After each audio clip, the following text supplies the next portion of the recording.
Amacīt, mēs ar tevi esam bijuši pirtī? Nē, bet mēs varētu kādreiz aiziet gan.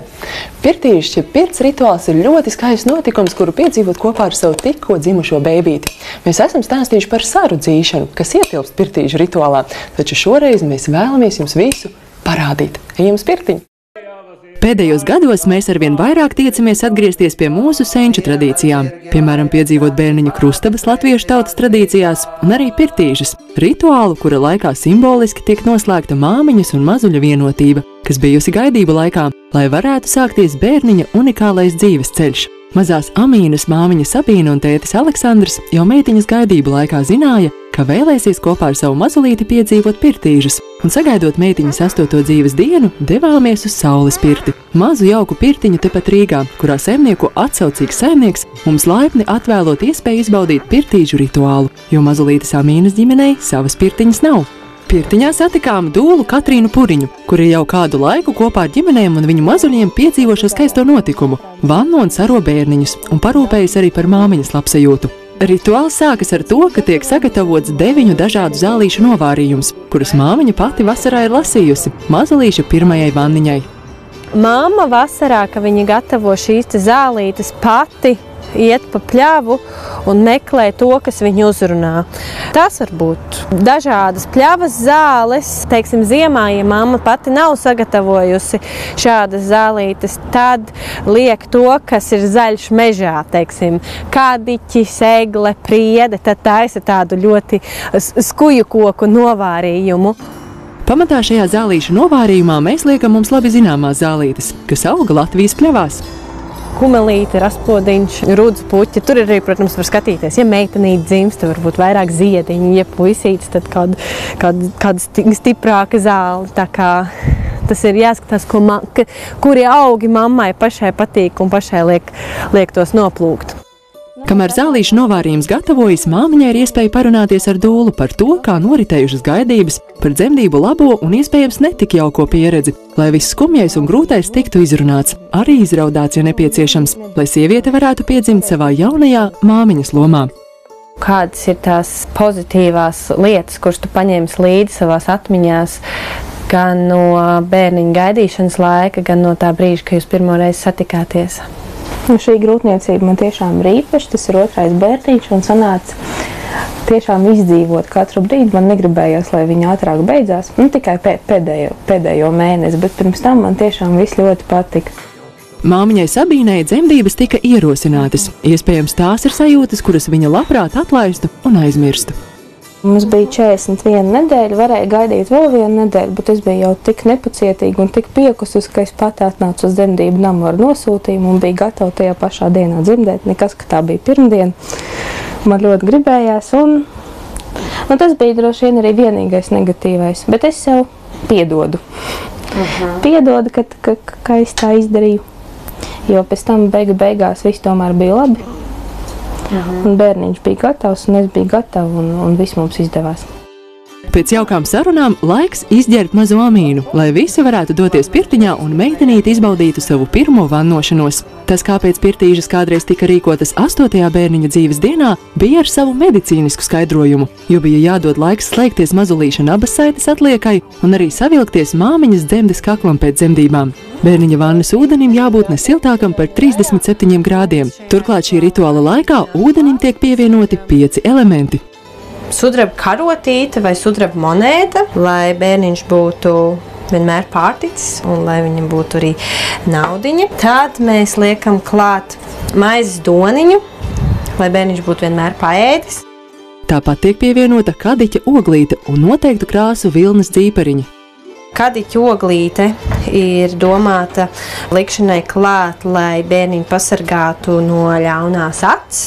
Savukārt zaļais un sarkanais vilnas dzīpariņš ir tam, lai bērniņam būtu labs mūžs un laba veselība.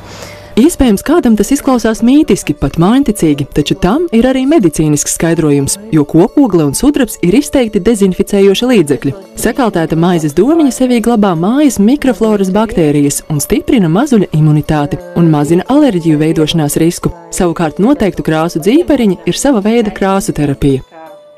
Čau! Jo! kā iztaipies. Redzi, kur tu tagad esi? Mazuļa vannošanas laikā dūla vai vecmāte, kas veic šo rituālu, it kā nodod bērniņa vannošanas zināšanas jaunajiem vecākiem. Savukārt māmiņa un tētis var novēlēt 3 lietas savai meitiņai turpmākajai dzīvei. Lai tu esi vesela, lai tu esi laimīga.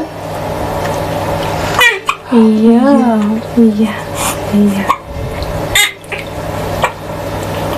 Un lai visi apkārt esošie cilvēki tevi mīl.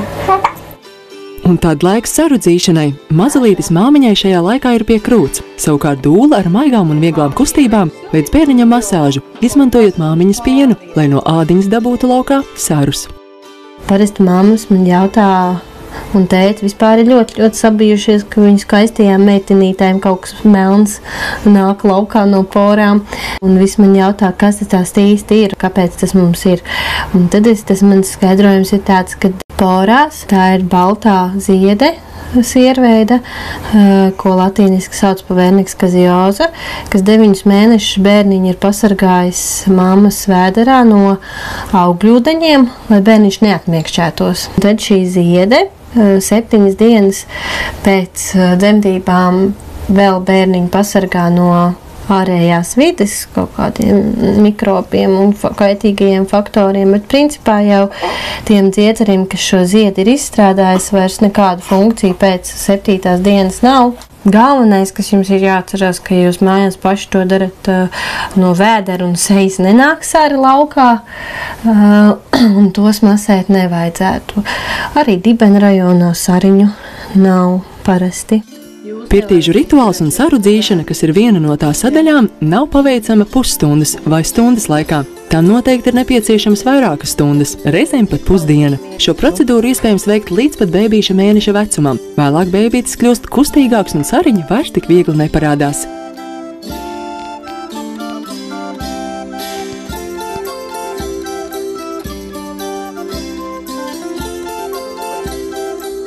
Kad bēbītis ir izsarots, mēs ar vatīti, kura samitrināta sezama eļļā, noņemam sariņus no mazuļa ādiņas. Šādu procedūru vēlams atkārtot vēl pāris dienas, lai to laikā nokristu visi sariņi.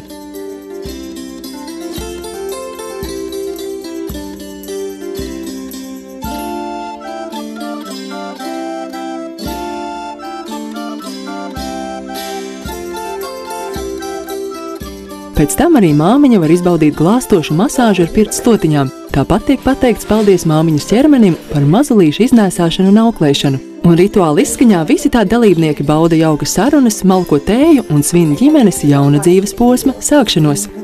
Ļoti relaksējoša sajūta. Grūti aprakstīt vārdos īstenībā. To var redzēt pēc bērna. Es arī tā jūtos. Esmu gatava gulties blakus un gulēt ilgi. Apkārt bija ļoti laba atmosfēra. Tiešām. Jā. Mīlīga un maiga, tā kā bērniņam viss patika. Sieva apmierināta, ko vēl var gribēt. Mazās Amīnas māmiņa Sabīna un tētis Aleksandrs pēc pirtīžām atzina, ka viss jaunais esot labi aizmirsts vecais. Turklāt liels prieks par iespēju piedzīvot šīs senās zināšanas, un ja vēl bērniņš pēc tam būs mierīgs, jo labi izsarots, tas noteikti kļūs par neaizmirstamu notikumu ģimenes dzīvē.